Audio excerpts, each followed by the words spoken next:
Hello बच्चों, आज की क्लास में हम लोग लॉ में एक चैप्टर है आपका इंटरप्रिटेशन ऑफ स्टैट्यूट, ये हम पढ़ने जा रहे हैं। इंटरप्रिटेशन ऑफ स्टैट्यूट बहुत इंपॉर्टेंट चैप्टर है। आपके एग्जाम के पॉइंट ऑफ व्यू से तो ये इंपॉर्टेंट है ही। इसके अलावा ये आपको आपके प्रोफेशनल लाइफ में भी बहुत हेल्प करेगा। जैसे आप जैसे इंटरप्रिटेशन की अगर बात करें तो ये अभी आपके सिलेबस में है, इसलिए आपको इम्पोर्टेंट है क्योंकि आपको भाई इसका एग्जाम देना है, इसमें मार्क्स स्कोर करने हैं। एंड बेटा, जब आप अपनी प्रोफेशनल लाइफ में जाते हो तो जॉब करते हो या प्रैक्टिस करते हो, तो जॉब करते हो तो अब भी आपको लॉ ऑफ कोर्स इंटरप्रिटेट करने पड़ेंगे। फॉर एग्जाम्पल, आपने किसी कंपनी को ज्वाइन किया, वहाँ पे आप टैक्स डिपार्टमेंट को संभाल रहे हो। टैक्स के लॉज बेटा हर साल बदलेंगे, और अगर टैक्स के लॉज हर साल बदलेंगे तो ऑफ कोर्स आपको हर साल टैक्स के लॉज को पढ़ना पड़ेगा और फिर उनको इंटरप्रिटेट भी करना पड़ेगा। अगर आप प्रैक्टिस करते हो तो प्रैक्टिस में भी बेटा आपको अपने क्लाइंट्स के लिए ऑफ कोर्स बहुत सारे लॉज पढ़ने पड़ेंगे जिस चीज़ में आप प्रैक्टिस करोगे, और उनके अकॉर्डिंग उनको इंटरप्रिटेट करना पड़ेगा। तो आज जो चैप्टर मैं आपको पढ़ाने जा रही हूँ ये आपके एग्जाम के लिए भी बहुत इम्पोर्टेंट है और आपके प्रोफेशनल लाइफ में भी ये बहुत ज़्यादा इम्पोर्टेंट है ना। तो बहुत अच्छे से पढ़ेंगे। हम लोग कौन सा चैप्टर स्टार्ट करने जा रहे हैं, चलिए स्टार्ट करते हैं। कौन सा चैप्टर हम लोग स्टार्ट करने के लिए जा रहे हैं, चलो देखते हैं। इंटरप्रिटेशन ऑफ स्टैट्यूट, आइए देखते हैं।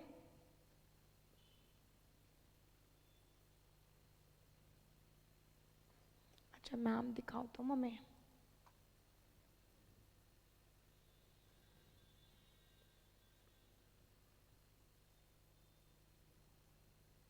इंटरप्रिटेशन ऑफ स्टैट्यूट, ठीक है बेटा, हम ये चैप्टर स्टार्ट करने के लिए जा रहे हैं। बेटा ये चैप्टर पहले आपको फाइनल्स में पूछा जाता था, लेकिन अभी ये चैप्टर सीए इंटर ग्रुप 1 में लॉ के पेपर में पूछा जाता है, और सीए एग्जीक्यूटिव मॉड्यूल 1 के पेपर नंबर 1 में आपको ये पूछा जाता है। ठीक है, तो बहुत अच्छे से पढ़ेंगे। सीएमए फाइनल में है ये चैप्टर, ठीक है, बहुत अच्छे से बहुत मन लगा के पढ़ेंगे, है ना, कुछ भी गड़बड़ नहीं करेंगे। ठीक है मैम, हमारे एग्जाम के लिए कितने मार्क्स की इंपॉर्टेंट होगी बेटे ये 8 to 10 मार्क्स में आपको आपके एग्जाम में पूछा जा सकता। कितने मार्क्स में? 8 to 10 मार्क्स में आपको ये पूछा जा सकता है। ओके मैम, क्यों पढ़ते हैं हम ये चैप्टर?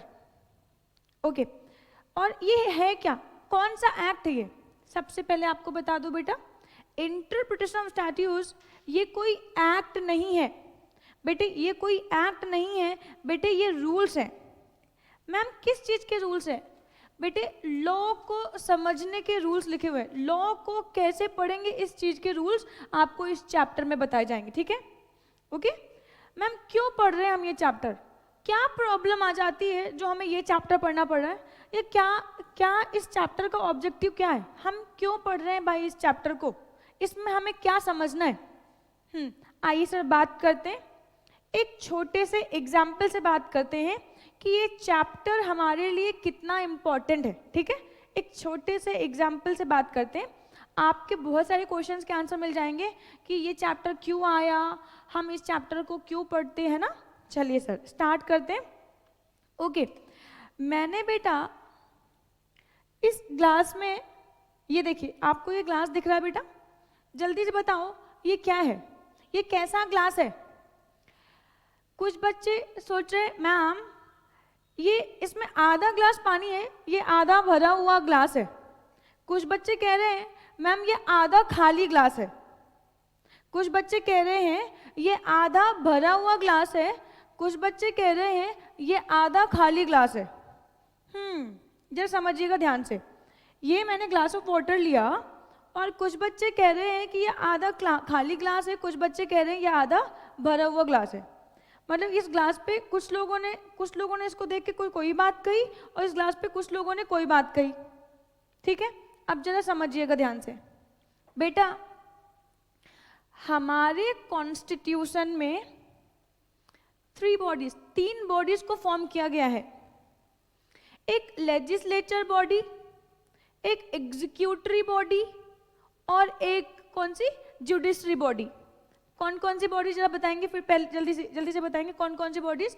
बेटा एक लेजिस्लेचर बॉडी जो लॉ को बनाती है, बेटा एक एग्जीक्यूटरी बॉडी जो लॉ को क्या करती है, जो लॉ को एग्जीक्यूट करवाती है, और एक जुडिशरी बॉडी जिसको सिर्फ और सिर्फ बनाया गया है लॉ को इंटरप्रिटेट करने के लिए। अब बेटा यहाँ पे है क्या, लॉ बनाता कोई और है, इम्प्लीमेंट कोई और करवाता है, और उसको इंटरप्रिटेट करने का जो जिम्मेवारी है वो किसी और को दिया गया। अब यहाँ पे समझिए, मैंने एक ग्लास में पानी लिया तो उसको कई सारे लोगों ने कई तरीके से इंटरप्रिटेट किया। तो जरा समझिए, मान लीजिए कोई व्यक्ति है, किसी बात पे मान लीजिए कोई व्यक्ति है जो कोई काम कर रहा था और उसका किसी से झगड़ा हो गया, किसी काम को लेके, किसी कानून को लेके, किसी लॉ को लेके कोई झगड़ा हो गया, और वो झगड़ते झगड़ते पहुंचते हैं कोर्ट के पास, जज साहब के पास पहुंचते हैं, और जज साहब से कहते हैं, जज साहब आप फैसला करो कि क्या सही है क्या गलत है। अब जज साहब फिर लॉ पढ़ते हैं, लॉ में बताया गया है कि ऐसा करना चाहिए, ऐसा नहीं करना चाहिए, ऐसे करने पे पेनल्टी लगेगी, और वो लॉ पढ़ के फिर क्या करते हैं, उसको इंटरप्रिटेट कर देते हैं। अच्छा बेटा, लॉ मेकर ने लिखा किसी और ने और इंटरप्रिटेट किया किसी और ने, तो बेटा आपको हो सकता है कहीं ना कहीं कोई दिक्कत हो सकती है, क्योंकि एक ही चीज को कहने के कई लोगों के अलग अलग तरीके। फॉर एग्जाम्पल बेटा मान लीजिए मैंने किसी लोअर कोर्ट में कोई मुकदमा कर दिया, लोअर कोर्ट में मैं मुकदमा हार गई, मैंने अपर कोर्ट में अप्लाई किया और बेटे मैं अपर कोर्ट में मुकदमा जीत गई। क्या बात है मैम, लोअर कोर्ट में हार गए और अपर कोर्ट में जीत गए। बेटा एक बात बताओ, आप मुझे एक बात बताओ, क्या वो लोअर कोर्ट वाले जज ने गलती की होगी? नहीं बेटे, मैं नहीं कह सकती कि उन्होंने गलती की। बेटे इंटरप्रिटेशन हो सकता है लोअर कोर्ट के जज ने इंटरप्रिटेट किया हो लॉ को, उनके हिसाब से मैं गिल्टी माइंड निकली हूँ और मेरे को क्या कर दिया गया, पनिश कर दिया गया हो। मैंने हायर कोर्ट में अप्लाई किया, हायर कोर्ट में जजेस ने उस डिस्प्यूट को देखा और उन्होंने लॉ को इंटरप्रिटेट किया और मैं बाइज्जत बरी हो गई बेटे। तो ये क्या है, ये सारा खेल बेटा इंटरप्रिटेशन का है ना। तो अब जरा समझिएगा, लॉ मेकर बॉडी कोई और है, इम्प्लीमेंट कोई और करवा रही है, इंटरप्रिटेशन का किसी और को जिम्मेवारी दी गई है। और बेटा अगर मैं कोई विवाद लेके, कोई झगड़ा लेके अगर कोर्ट जाती हूँ और कोर्ट मुझे कह दे नहीं मुझे इंटरप्रिटेट करने नहीं आ रहा है, ऐसा है आप जाओ यहाँ से, तो क्या बेटा ये उचित होगा? कोई भी जज ये कह के कि मुझसे इंटरप्रिटेट नहीं हो रहा आप यहाँ से जाओ, ये कह के अपना पल्लड़ नहीं झाड़ सकते बेटा। जजेस का, ज्यूरीज का एकमात्र काम दिया गया कि सर वो क्या करेंगे, लॉ को इंटरप्रिटेट करेंगे। आई बात समझ में? तो इंटरप्रिटेशन का बेस क्या होगा, किस बेसिस पे वो लॉ को इंटरप्रिटेट करेंगे? तो बेटा इंटरप्रिटेशन ऑफ स्टैट्यूट्स के रूल्स के बेसिस पे करेंगे। बोलो आई बात समझ में? चैप्टर क्यों पढ़ रहे, समझ में आया?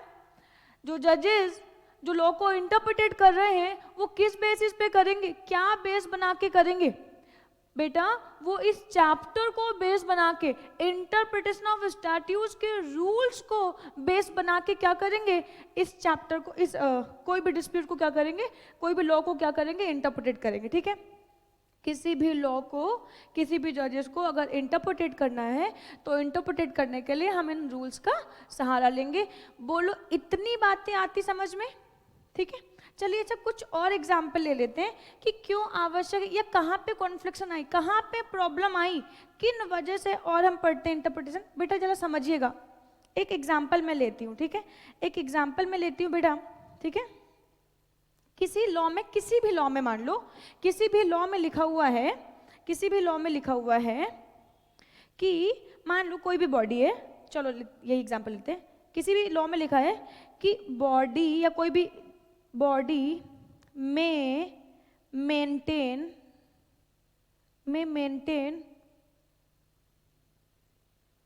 रजिस्टर किसी मान लो कंपनी लॉ में लिखा हुआ है कि किसी भी कॉर्पोरेट को, किसी भी बॉडी कॉर्पोरेट को क्या करना है, कोई मान लो कोई एक्स रजिस्टर है, इस रजिस्टर को मेंटेन करना है। यहाँ पे बेटा एक शब्द लिखा हुआ है मे मेंटेन। मान लो कंपनी कोई बॉडी कॉर्पोरेट है, उस बॉडी कॉर्पोरेट के लॉ में एक जगह एक लाइन लिखी हुई है कि बॉडी में मेंटेन रजिस्टर। कोई एक्स रजिस्टर है जो किसी बॉडी कॉर्पोरेट को क्या करना है, या किसी भी बॉडी को क्या करना है, मेंटेन करना है। तो बेटा यहाँ पे में लिखा हुआ है। अच्छा आगे लिखा है, आगे बेटा लिखा है, आगे लिखा है if not maintain, if not maintain, if not maintain penalty up to ₹50,000। Okay okay okay बेटा, किसी लॉ में लिखा हुआ है कि उस बॉडी, कोई बॉडी उस किसी लॉ के अंदर रजिस्टर है, उसके लिखा है कि इस बॉडी को रजिस्टर मेंटेन करना पड़ेगा। बॉडी में मेंटेन रजिस्टर। बेटा लॉ में लिखा है बॉडी में maintain register x and if not maintain penalty up to ₹50,000। मतलब बेटा लॉ में लिखा है कि आपको क्या करना है, कोई रजिस्टर मेंटेन करना है, मे मेंटेन। लेकिन बेटा आगे लिखा हुआ है if not maintain penalties up to ₹50,000। अब बेटा इस मे को क्या पढ़ोगे आप बताओ। अगर मे है तो बनाना है नहीं बनाना है चॉइस है। ऊपर वाली लाइन देख के तो यही लग रहा है बेटे, नीचे वाली लाइन को देख के क्या लग रहा है, if not maintain then penalties up to ₹50,000। मतलब आपको ये जो मे है ये कैसे पढ़ना पड़ेगा बेटा, सेल की तरीके से। ये मेंटेन, ये जो मे है ये कैसे पढ़ना है, सेल की तरीके से। कंपनी ने लिखा कि मेंटेन करना है, कंपनी ने लिखा है कि मेंटेन करना है, मे मेंटेन, और नीचे पेनल्टी लगा दी। तो क्या बेटा अब इस मे को हम सेल पढ़ेंगे, मे को मे रहने दे बेटा। ग्रामेटिकली या हम अगर बात करें, अगर इंग्लिश लैंग्वेज में बात करें, इसको हम ट्रांसलेट करें तो लग रहा है ये ऑब्लिगेटरी नहीं है। बट फर्दर लॉ को अगर हम आगे पढ़ते हैं तो लिखा है पेनल्टी लगेगी, इसका मतलब है यहाँ पे मे को सेल करेंगे। लॉजिकली हमने क्या किया, इसको इंटरप्रिटेट किया और इसका मतलब ये निकल के आया। जैसे बेटा एक और एग्जाम्पल लेते हैं, जैसे कंपनीज एक्ट के सेक्शन 3 में, कंपनीज एक्ट के सेक्शन 3 में लिखा हुआ है, कंपनीज एक्ट के सेक्शन 3 में लिखा हुआ है बेटे, सेक्शन 3 में लिखा हुआ है कि कंपनी में, ध्यान दीजिएगा, कंपनी में be formed for lawful purpose. बेटे कंपनीज एक्ट के सेक्शन 3 में लिखा हुआ है कंपनी में be formed for lawful purpose. ध्यान दीजिएगा बेटा, कंपनी में be formed for lawful purpose, यहाँ पे भी एक मे शब्द का यूज किया गया। ये मे का मतलब क्या, ये मे का मतलब कंपनी को चाहे लॉफुल पर्पज के लिए फॉर्म करो चाहे अनलॉफुल पर्पज के लिए फॉर्म करो। बट बेटा आप एक बात बताओ, क्या कंपनी को अनलॉफुल पर्पज के लिए फॉर्म हम कर सकते हैं? नहीं कर सकते ना। किसी भी कंपनी को अनलॉफुल पर्पज के लिए फॉर्म नहीं कर सकते, और अगर अनलॉफुल पर्पज के लिए फॉर्म किया बेटा तो आपको पेनल्टी लगेगी, है ना। तो इसका मतलब ये क्या है, यहाँ पे जो मे है इस मे को हम कैसे ट्रीट करेंगे बेटा, सेल की तरीके से ट्रीट करेंगे। इस मे को हम कैसे ट्रीट करेंगे बच्चे, सेल की तरीके से ट्रीट करेंगे। आई बात समझ में। तो लॉ मेकर्स, लॉ लिखा किसी और ने और इम्प्लीमेंट लॉ लिखा किसी और ने बेटा, और इंटरप्रेटेड किसी और को करना। भाई मैं लॉ पढ़ रही हूँ, आप लॉ पढ़ रहे हो, बहुत सारे प्रोफेशनल्स लॉ पढ़ रहे हैं, जजेस लॉ पढ़ रहे हैं, लॉ इंटरप्रेटेड उन्हें करना। लॉ मेकर बॉडी जो है वो कोई और है। तो बेटा हो सकता है भाई लॉ मेकर भी तो इंसान है, हो सकता है उन्होंने सेल का मे का सेल कर दिया हो सकता है कि नहीं हो सकता है, बिल्कुल हो सकता है। तो फिर बेटा इन्हीं सब प्रॉब्लम्स को सॉर्ट आउट करने के लिए हम लोग पढ़ते हैं कौन सा एक्ट, कौन से रूल्स, कौन सा चैप्टर पढ़ेंगे, इंटरप्रिटेशन ऑफ स्टैट्यूट्स। कौन सा चैप्टर पढ़ेंगे, इंटरप्रिटेशन ऑफ स्टैट्यूट्स। बोलो इतनी बातें आती समझ में, पक्का पक्का आती बातें समझ में? Yes ma'am. आइए जरा देखते हैं। ओके सर, मैं अगर बात करूं तो इंटरप्रिटेशन ऑफ स्टैट्यूज, इसका मतलब क्या है? कोई अगर आपसे पूछता है इसका मतलब क्या है, इस लाइन का मतलब क्या है, तो बेटा इंटरप्रिटेशन का मतलब क्या?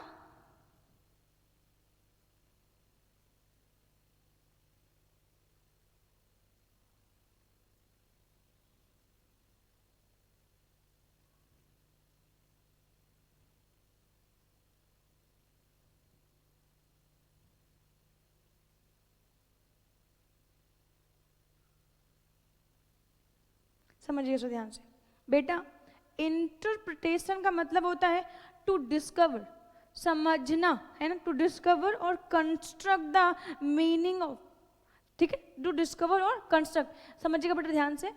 बेटा मैं अभी आपको आगे बताऊंगी बेटा, यहाँ पे कंस्ट्रक्ट और डिस्कवर दोनों शब्द अलग अलग है, ये दोनों एक दूसरे के सिनोनिम्स है, सिनोनिम्स नहीं है सॉरी, ये दोनों एक दूसरे के सिनोनिम्स नहीं है, ठीक है। इन दोनों शब्दों को अलग अलग जगहों पे हम क्या करते हैं, यूज करते हैं। समझ गए बेटा? कुल मिला के अभी हम समझ रहे इंटरप्रिटेशन का मतलब क्या। तो इंटरप्रिटेशन का मतलब टू डिस्कवर और कंस्ट्रक्ट। इंटरप्रिटेशन का मतलब क्या? टू डिस्कवर और कंस्ट्रक्ट। बोलो इतनी बातें आती समझ में? किस चीज को डिस्कवर कर रहे हैं, किस चीज को कंस्ट्रक्ट कर रहे हैं? तो कहते टू डिस्कवर और construct the meaning of law. Interpretation of statutes का मतलब क्या है? टू डिस्कवर और construct the meaning of law. इसका मतलब मैम स्टैट्यूज का मतलब होता है लॉ। यस बेटे, तो इस चैप्टर में हम क्या पढ़ने वाले हैं मैम? इस चैप्टर में हम पढ़ेंगे टू डिस्कवर, मतलब हम समझेंगे, क्या पढ़ेंगे, क्या समझेंगे? लॉ के मीनिंग को निकालना, लॉ के मीनिंग को समझना सीखेंगे। आई बात समझ में? बोलो इतनी बातें आती समझ में? पक्का पक्का? क्या क्या बातें एक बार जल्दी से देख लो। मैंने कहा इंटरप्रिटेशन ऑफ स्टैट्यूज बेटा, ये आपके अभी के लिए भी इंपॉर्टेंट है और आपके प्रोफेशनल में भी इंपॉर्टेंट होगा। इसकी जो वेटेज होगी आपके लिए, ये 8 to 10 मार्क्स की आपके लिए वेटेज होगी। बेटे अगर हम बात करें तो मैंने कहा इंटरप्रिटेशन की प्रॉब्लम सबके साथ आ सकती है।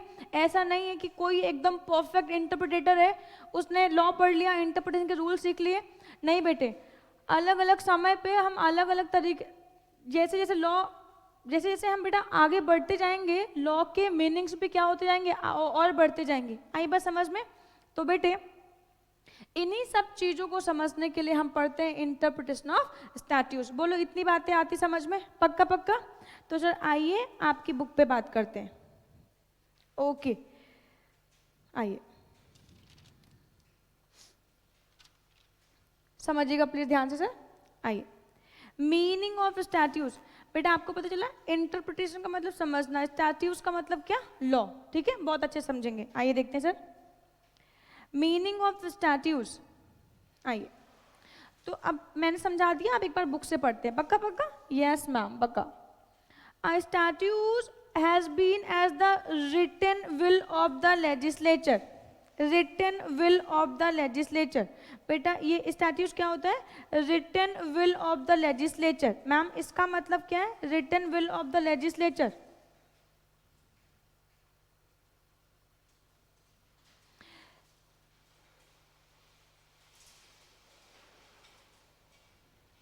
Written will of the legislature. बेटा बाहर बहुत आंधी आ रही है, बहुत तूफान आ रहा है लग रहा है बाहर। चलिए सर बात करते हैं। तो स्टैट्यूज क्या? Statutes has been as the written will of the legislature. Statutes का मतलब क्या? Written will of the legislature. Legislature का मतलब क्या? एक ऐसी बॉडी जो लॉ को बनाती है, एक ऐसी बॉडी जो लॉ को बनाती है, एक ऐसी बॉडी जो लॉ को बनाती है। आई बात समझ में? Okay okay okay. अच्छा ये क्या कह रहे हैं? The written will of the legislature. बिल्कुल, कोई भी लॉ, जो लॉ मेकर बॉडी जो बनाना चाहती है, उसी चीज को जब लिख देती है तो सर वो क्या बन जाता है? स्टैट्यूज। ठीक है, normally it denotes the act enacted by the legislature. बिल्कुल सही बात है। In simple words, a written law pass by legislative body, ठीक है, a written law passed by the legislative body, ये क्या हो जाएगा बेटा हमारा? ये हो जाएगा हमारा स्टैट्यूज। बोलो इतनी बातें आती समझ में? Okay ma'am okay. आगे बात करते हैं। बेटा आपको एक बात और बता दूं, जो स्टैट्यूज शब्द है बेटा हमारे वक्त जो कॉन्स्टिट्यूशन लिखा गया, जो कॉन्स्टिट्यूशन फॉर्म किया गया, हमारे कॉन्स्टिट्यूशन में बेटा स्टैट्यूट शब्द का प्रयोग नहीं किया गया, हमारे कॉन्स्टिट्यूशन में लॉ शब्द का प्रयोग किया गया। हालांकि लॉ और स्टैट्यूट इन दोनों का मतलब एक ही होता है ना। लॉ और स्टैट्यूट इन दोनों का मतलब क्या होता है? एक ही होता है। बोलो इतनी बातें आती समझ में? आइए सर पढ़ते हैं। दो the constitution of India does not use the term statute but it uses the term law. Statutes को डिफाइन नहीं किया, लॉ को कहा कि इस लॉ, स्टैट्यूट्स की जगह लॉ, लॉ की जगह स्टैट्यूट्स। ये दोनों जो वर्ड है वो इंटरचेंजेबली, मतलब एक दूसरे की जगह पे आसानी से यूज किए जाते हैं, कोई प्रॉब्लम नहीं है। बट क्योंकि हमने बहुत सारे कंट्रीज के कॉन्स्टिट्यूशन से क्या किया, अपना कॉन्स्टिट्यूशन फॉर्म किया, तो वहाँ पे स्टैट्यूट्स का वर्ड, स्टैट्यूट्स प्रयोग करते थे, हमने इस जगह पे लॉ का प्रयोग कर लिया, इसके अलावा और कुछ भी नहीं। ठीक है, तो ज़्यादा ध्यान दीजिएगा। As per article 13 constitution of India, law includes कोई भी ऑर्डिनेंस, कोई भी ऑर्डिनेंस। मैम ऑर्डिनेंस क्या?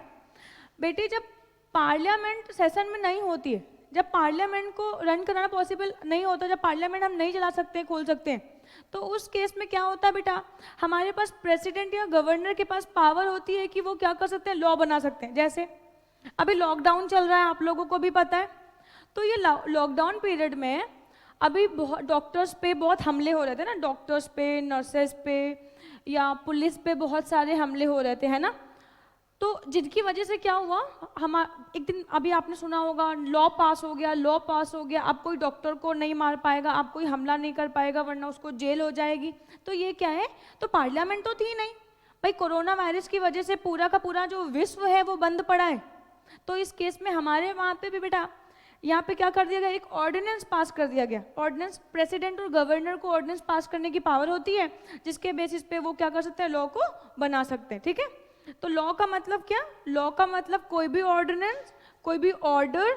जैसे देखो अभी आप देख रहे होगे लॉकडाउन पीरियड में बड़े सारे ऑर्डर आते, कोई भी घर से बाहर नहीं निकलेगा, जो शॉप्स है वो 9 to 12 खुलेंगे, किसी को भी घर से बाहर निकलने की परमिशन नहीं है।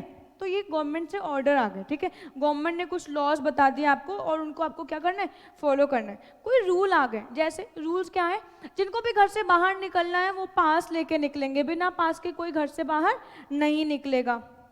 रेगुलेशंस आ गए कि पब्लिक एट लार्ज को इतने टाइम पे घर से बाहर निकलना। जैसे आज तो हमारे वहाँ पे बेटा अभी आज कल से ऑर्डर आया कि भाई लिकर शॉप खुल जाएंगे, तो लिकर शॉप खुलने के लिए क्या किया उन्होंने, कुछ रेगुलेशंस बनाए। क्या, लिकर शॉप पे कितने लोग होंगे, मैक्सिमम 5 लोग, इससे ज़्यादा लोग नहीं हो सकते, है ना। 2 गज की दूरी क्या करनी पड़ेगी, मेंटेन करनी पड़ेगी, है ना।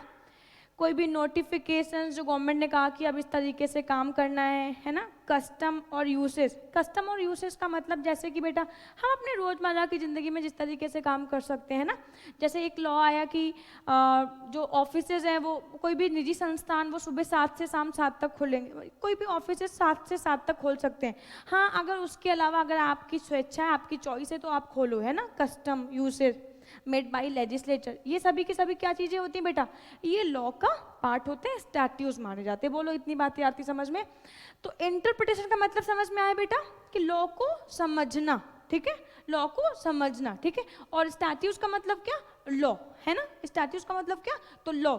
अब लॉ का मतलब क्या बेटा, लॉ का मतलब कोई भी ऑर्डर, कोई भी एक्ट, कोई भी नोटिफिकेशन, कोई भी रूल्स, रेगुलेशंस, कस्टम, ये सभी चीजें किस में आ गई, लॉ में आ गई। बोलो इतनी बातें आती समझ में बेटा, पक्का पक्का?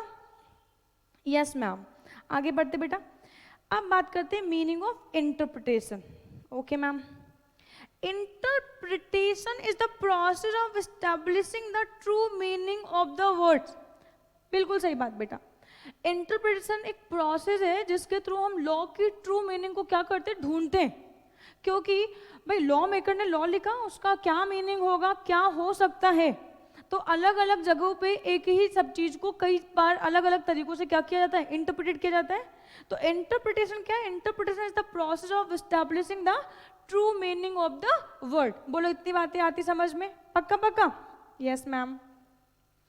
It is through interpretation that the court apply true intent of legislature. तो इंटरप्रिटेशन के रूल्स के माध्यम से ही कोर्ट, जजेस, लॉ मेकर की इंटेंशन को समझ पाते हैं। बोलो इतनी बातें आती समझ में? पक्का पक्का पक्का बेटे?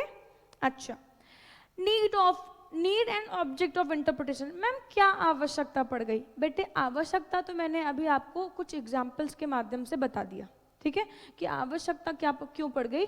क्योंकि बेटे लॉ मेकर्स अलग है और एग्जीक्यूटिव बॉडी अलग है और जुडिशरी बॉडी अलग है। लॉ बनाएगा कोई और इंटरप्रिटेट करेगा कोई और।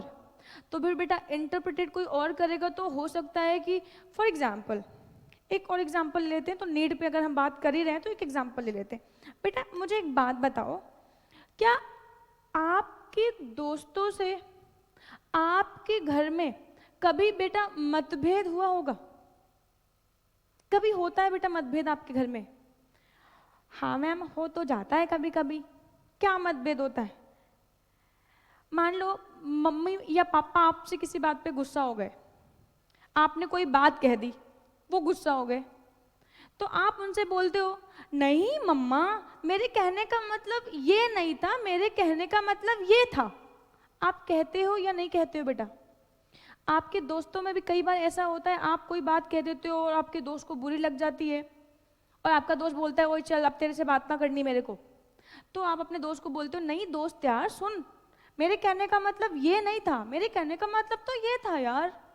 जैसे आपने अपने दोस्त से कह दिया कि भाई तुम पढ़ते लिखते नहीं हो, मैं तुझसे बात नहीं करूंगा। तो आपका दोस्त कहता है ठीक है चल नहीं बात करना, मत बात कर, मैं भी बात नहीं करूंगा। तो आप कहते हो नहीं मेरे कहने का मतलब था कि हो सकता है कि मैं आप तुझे ऐसा कहूँ तो तू और पढ़ने लगे, है ना, और अच्छे से सारी चीज़ों को करने लगे। तो बेटा आप देखो ना जरा ध्यान से, आप घर में रहते हो, आप अपने मम्मी पापा के पास रहते हो, दोस्तों के पास रहते हो बेटा, फिर भी आपके और उनके बीच में मतभेद हो जाते हैं। और यहाँ पे तो बेटा लॉ मेकिंग बॉडी कोई और है और इंटरप्रिटेटिव बॉडी कोई और है, तो क्या मतभेद होने के चांसेस हैं या नहीं है? यस मैम बिल्कुल है। तो इंटरप्रिटेशन की आवश्यकता क्यों पड़ी? बोलो आई बात समझ में कि नहीं आई? यस मैम आ गई। आइए से पढ़ते हैं, देखिएगा। The meaning of law in a statute should be clear but this is not always achieved. Law maker simple language लिखने की कोशिश तो करते हैं बट समटाइम हो जाता है, जैसे मे का सेल, सेल का मे हो गया, एंड का और का एंड हो गया। तो फिर बेटा क्या करें हम? क्या लॉ गलत है, हटाओ इसको, छोड़ो इसको, गलत लिखा हुआ है। क्या हमारा इतने कहने से हमारी जिम्मेवारी बेटे खत्म हो जाती है? नहीं बेटे। तो समझिए, the meaning of law in a statute should be clear but this is not always achieved. ठीक है, there are certain cases when more than one meaning may be derived। एक एग्जाम्पल और लूँ बेटा, कस्टम। बेटा कस्टम को हम income tax में भी यूज करते हैं और कस्टम को हम इनडायरेक्ट टैक्स में भी यूज करते हैं, जीएसटी में यूज करते हैं, और बेटा कस्टम को हम दूसरे लॉज में भी यूज करते हैं। कस्टम का मतलब हम रूटीन जिस तरीके से अपने रोजमर्रा की जिंदगी में काम कर रहे हैं, जिस तरीके की चीज़ों से जिस तरीके से हम जी रहे हैं, जिस तरीके से हमारी सोसाइटी मेंटेन है, हमारे कस्टम्स। और बेटा इनका इनडायरेक्ट टैक्स में जो कस्टम का मतलब होता है वो तो बेटा वहाँ पे ड्यूटी से होता है। तो एक शब्द और उसके मीनिंग क्या अलग अलग, शब्द एक और मीनिंग अलग अलग, तो ऐसा बेटा होता है ना। तो वही बात लिखी है, there are certain cases when more than one meaning may be derived, when more than one meaning may be derived from the same words। जैसे मैंने कस्टम का एग्जांपल लिया, और sentences and true intent of the draftsman, draughtsman का मतलब होता है जो बेटा लॉ को ड्राफ्ट करता है, ठीक है, is not clear from plain reading। in situation a judge can not simply fold his hand कि भाई हम तो कंफ्यूज हो गए, जजेस क्या कहें, हम तो कंफ्यूज हो गए, हमें तो करना ही नहीं है इंटरप्रिटेशन। नहीं, ऐसा जजेस नहीं कर सकते, है ना। और वो ब्लेम नहीं कह सकते कि यार ये ड्राफ्टमैन ने, लॉ मेकर ने अच्छे से लॉ नहीं बनाया। क्या बेटा हम इनके साथ बेटा, हमें अगर इंटरप्रिटेशन की जिम्मेवारी हमारी है तो हम ये कह के क्या हम उससे मुक्त हो सकते हैं कि यार लॉ मेकर ना सही नहीं लॉ बनाते? बेटा ह्यूमन बीइंग है, किसी से भी मे का सेल और सेल का मे, एंड का और का एंड हो सकता है, किसी से भी हो सकता है बेटा, है ना।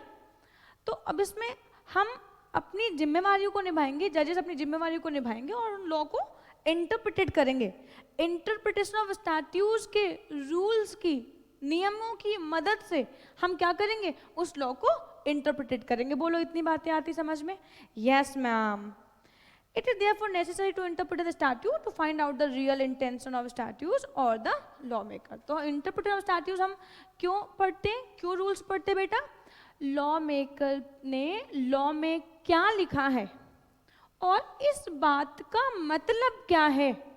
लॉ मेकर ने लॉ में क्या लिखा है और इस बात का मतलब क्या है, इस चीज को समझने के लिए हम लोग इंटरप्रिटेशन ऑफ स्टैट्यूट्स पढ़ते हैं। बोलो बच्चे इतनी बातें आती समझ में? पक्का पक्का आती बात समझ में? आई होप कि अब आपको समझ में आया होगा कि हम इंटरप्रिटेशन ऑफ स्टैट्यूट्स क्यों पढ़ते हैं। बोलो आगे बढ़ो बच्चे, आगे बढ़ो। ओके, आगे आता है rules of interpretation. Rules of interpretation मैंने आपसे कहा था ना, ये कोई एक्ट तो है नहीं, ये रूल्स है, नियम है बेटे, है ना, ये नियम है बेटा। यहाँ पे कुछ प्राइमरी रूल्स हैं और कुछ सेकेंडरी रूल्स हैं, ठीक है? कुछ प्राइमरी रूल्स हैं, कुछ हमारे पास सेकेंडरी रूल्स हैं। मतलब हमारे पास 9 रूल्स हैं, इन 9 रूल को हमें पढ़ना है। मतलब बेटा ताला 1 और चाबी 9, ताला 1 और चाबी 9, समझिएगा जरा ध्यान से। प्राइमरी रूल और सेकेंडरी रूल, प्राइमरी रूल और सेकेंडरी रूल। किसी लॉ को इंटरप्रेटेट करना है, अगर प्राइमरी रूल से बात बन जाती है तो सेकेंडरी छोड़ देंगे, और अगर प्राइमरी रूल से बात नहीं पड़ती है, प्राइमरी रूल से बात नहीं बनती है, तो सेकेंडरी रूल्स की मदद लेंगे। मतलब हमारा ऑब्जेक्टिव क्या है? ऑब्जेक्टिव है कि मुझे लॉ को इंटरप्रिटेट करना है। हमारा ऑब्जेक्टिव क्या है? हमें लॉ को इंटरप्रिटेट करना है, लॉ की ट्रू मीनिंग निकालनी है। अब लॉ की ट्रू मीनिंग निकालने के लिए हमारे पास प्राइमरी रूल भी है और हमारे पास सेकेंडरी रूल भी है। अब ये चॉइस हमारे पास है कि चॉइस नहीं बेटे, हम पहले प्राइमरी रूल एप्लीकेबल करवाएंगे एंड देन सेकेंडरी रूल, और फिर हम देखेंगे कौन से रूल से बात बनेगी, और उसी बेसिस पे उसी रूल के सहारे हम क्या करेंगे, लॉ को इंटरप्रेट करेंगे। यूँ समझ लो ताला 1 और चाबी 9, पहले प्राइमरी चाबियां लगाएंगे, ताला खुल गया तो बहुत बढ़िया, और अगर ताला नहीं खुला तो फिर सेकेंडरी चाबियां लगाएंगे और ताला खोलेंगे। आई बात समझ में? तो ये समझ में आई बात है कि रूल्स 9 है, इन 9 रूल्स को हमें पढ़ना है। हालांकि इनके अलावा कुछ और भी टॉपिक्स होंगे, वो भी हमें पढ़ने, ठीक है? ऐसा नहीं है कि यहीं पे हमारी जिम्मेवारी खत्म हो जाएगी, ठीक है? तो चलिए सर स्टार्ट करते हैं हम हमारा चैप्टर इंटरप्रिटेशन ऑफ स्टैट्यूट्स। हम इसमें पढ़ने जा रहे हैं रूल्स। बेटे रूल्स कितने? 2। कौन कौन से, जल्दी से बताओ कौन कौन से रूल्स? प्राइमरी रूल्स और सेकेंडरी रूल्स। प्राइमरी में कितने? 5, सेकेंडरी में कितने? 4। बोलो इतनी बातें आती समझ में? तो प्राइमरी में हम सबसे पहले रूल पढ़ने जा रहे हैं, rules of literal construction. Rules of literal construction, इसको ग्रामेटिकल कंस्ट्रक्शन भी बोलते हैं। रूल्स ऑफ लिटरल कंस्ट्रक्शन, अब ये है क्या बेटे? रूल्स ऑफ लिटरल कंस्ट्रक्शन का मतलब है कि लॉ को आपको कोई दिमाग नहीं लगाना है। जहां पे जिस तरीके से लॉ लिखा है उसको उस तरीके से क्या कर दो, एक्सप्लेन कर दो, इंटरप्रेट कर लो। मतलब मैम बेटा लिटरल कंस्ट्रक्शन कहता है लॉ को उनकी नेचुरल मीनिंग में इंटरप्रेट करो। मतलब जो लिखा है उसी फॉर्म में कर दो। आई बात समझ में? लॉ को नेचुरल फॉर्म में उनके ऑर्डिनरी मीनिंग में क्या कर दो, इंटरप्रेट कर दो, ठीक है? मतलब अपना दिमाग नहीं लगाना है, अपना दिमाग हमें नहीं लगाना है कि हमें कैसे इंटरप्रेट करना है। जैसा लिखा हो वैसे ही क्या कर दो, इंटरप्रेट कर दो। किसी भी तरीके के दिमाग को लगाने की आवश्यकता यहाँ पे नहीं है। जो भी उनका नेचुरल मीनिंग है, जो भी उनका ऑर्डिनरी मीनिंग है, जो भी उनका ग्रामेटिकल मीनिंग है, उसी फॉर्म में उनको क्या कर दो, इंटरप्रेट कर दो। लिटरल कंस्ट्रक्शन कहता है लॉ में किसी भी प्रकार के कोई भी चेंजेस करने की आवश्यकता नहीं है। अगर लॉ का मीनिंग क्लियर लिखा हुआ है, लॉ की लैंग्वेज सिंपल लिखी हुई है, लॉ की लैंग्वेज प्लेन लिखी हुई है, तो फिर बेटा मुझे लॉ को उसके ऑर्डिनरी, नेचुरल या ग्रामेटिकल मीनिंग में क्या करना है, इंटरप्रेट करना है, उसमें किसी भी प्रकार के कोई चेंजेस नहीं करने। बोलो आई बात समझ में? मतलब किसी लॉ के किसी लाइन को पढ़ा, जो उसका मतलब आ रहा है उसी सेंस में उसको क्या कर दो, लिख दो, उसी सेंस में उसको क्या कर लो, इंटरप्रेट कर लो, ठीक है। इसमें किसी भी प्रकार के बदलाव नहीं करने। आइए सब पढ़ते हैं, देखते हैं क्या लिखा। This is the first rule. Yes ma'am, interpretation of statutes के इस चैप्टर का ये आपका पहला रूल, ठीक है। This is the first rule of interpretation and most widely used, सबसे ज़्यादा यूज किया जाता है। जैसे बेटा अगर आप कोई लॉ पढ़ते हो तो उस लॉ को पढ़ते समय मान लो अगर कोई प्रॉब्लम आती है, कोई शब्द मुश्किल आता है, तो आप क्या करते हो, आप तुरंत के तुरंत उसका डिक्शनरी मीनिंग निकालते हो और उस डिक्शनरी मीनिंग से क्या कर देते हो, उसको इंटरप्रेट कर लेते हो। क्यों? यस बेटा, सबसे ज़्यादा हम यही करते हैं ना। देखिएगा, according to this rule the words, phrases and sentences of statutes are ordinarily to be understood in their natural, ordinary और पॉपुलर मीनिंग या ग्रामेटिकल मीनिंग। आई बात समझ में? तो लॉ को हम उनके ऑर्डिनरी जो भी उनका सेंस निकल रहा है उसी फॉर्म में क्या करेंगे, इंटरप्रेट करेंगे, नेचुरली ग्रामेटिकली क्या करेंगे, इंटरप्रेट करेंगे। किसी भी प्रकार के कोई चेंजेस करने की आवश्यकता नहीं है। अगर लैंग्वेज प्लेन है, सिंपल है, क्लियर है, ठीक है, तो इस केस में हम क्या करेंगे, उसको उसी लैंग्वेज में इंटरप्रेट कर देंगे। हम किसी भी तरीके के कोई दूसरे रूल्स का या कुछ और लगाने की कोशिश नहीं करेंगे।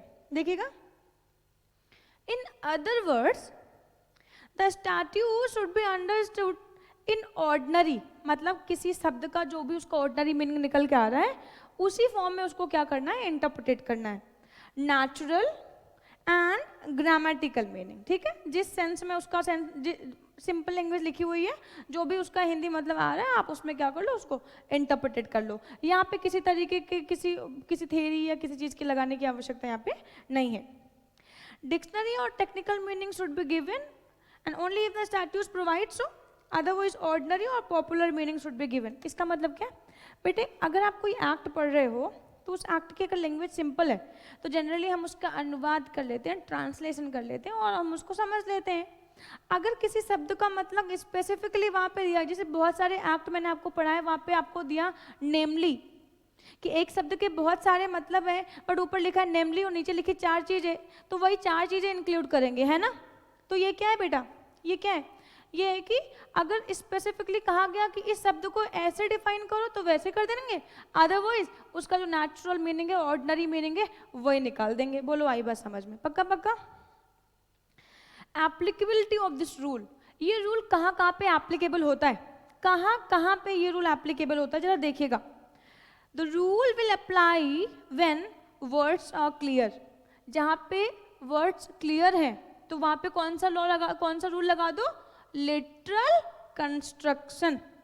लैंग्वेज इज प्लेन, जहाँ पे लैंग्वेज क्या हो, प्लेन हो, क्लियर हो, मतलब लैंग्वेज में कोई कॉन्ट्रोडिक्टरी प्रावधान ना हो, कोई ऐसा शब्द ना हो जिसके कई सारे मीनिंग निकल के आ रहे हैं, उस शब्द का एक ही मीनिंग है।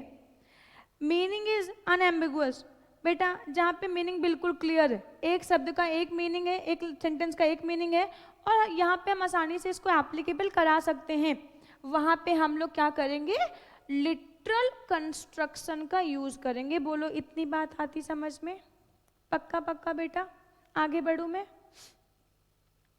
नॉट एप्लीकेबिलिटी, जहाँ पे वर्ड्स क्लियर ना हो, लैंग्वेज प्लेन ना हो, मीनिंग एम्बिगुअस हो, वहाँ पे क्या करेंगे हम, लिटरल कंस्ट्रक्शन का यूज नहीं करेंगे। बोलो इतनी बातें आती समझ में? Yes ma'am. आगे बढ़ते बेटा।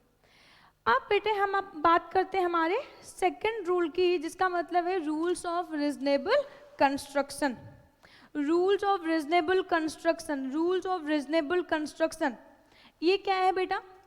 रीजनेबल कंस्ट्रक्शन का मतलब बेटा, यहाँ पे हो सकता है कि जो लॉ हो, लॉ की इंग्लिश जो लॉ हो उसके जो वर्ड्स हैं वो क्लियर नहीं लिखे हैं, या यहाँ पे दिक्कतें आ रही हैं, यहाँ पे लैंग्वेज प्लेन नहीं लिखी हुई है, यहाँ पे कुछ प्रॉब्लम आ रही है, तो लॉ मेकर कहते हैं कि क्या करो आप लॉ के दायरे में रह के क्या करो, उस लॉ को इंटरप्रेट कर दो। क्या है रूल का नाम, क्या है रूल का नाम है रीजनेबल कंस्ट्रक्शन, या फिर बेटा इसको हम कहते हैं ut res magis volet comparit, ut res magis volet comparit, ध्यान से समझिएगा बेटा, ut res magis volet comparit, ut res magis volet comparit, ठीक है। इसको बेटा लॉजिकल कंस्ट्रक्शन भी बोलते हैं बेटा, लॉजिकल कंस्ट्रक्शन। अभी मैंने आपको बताया कि ग्रामेटिकल, कि जिस फॉर्म में लिखा है उसको उसी फॉर्म में आप क्या करो, इंटरप्रेट कर दो, लिटरल को यहाँ पे क्या लॉजिकली करो, लेकिन लॉ के दायरे में रह के करो। ध्यान दीजिएगा, rules of reasonable construction, reasonable act के, लॉ के दायरे में रह के करना है और लॉजिकली जो सही हो वो करना है। समझना ध्यान से बेटा, इसको गोल्डन रूल कहते हैं, गोल्डन रूल भी कहते हैं इसको बेटा। गोल्डन रूल क्यों मैम? बेटा समझना ध्यान से, बहुत बढ़िया रूल है, बहुत फेमस है और इंपॉर्टेंट भी है। Rules of reasonable construction ut res magis volet comparit, इसको हम लॉजिकल कंस्ट्रक्शन के नाम से भी जानते हैं और इसको बेटा हम गोल्डन रूल भी बोलते हैं। आई बात समझ में? समझिएगा ध्यान से।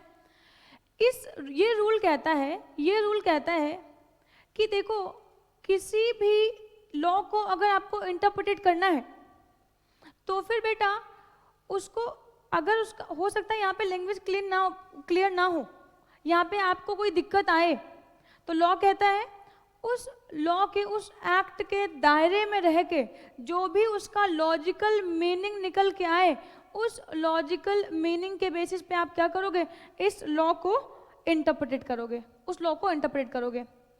बेटा इसके लिए एक एग्जाम्पल ले लेते, ठीक है। आइए सर, एक केस सुनाते हैं आपको, Ram ji Misal versus state of Bihar, Ram ji Misal versus state of Bihar.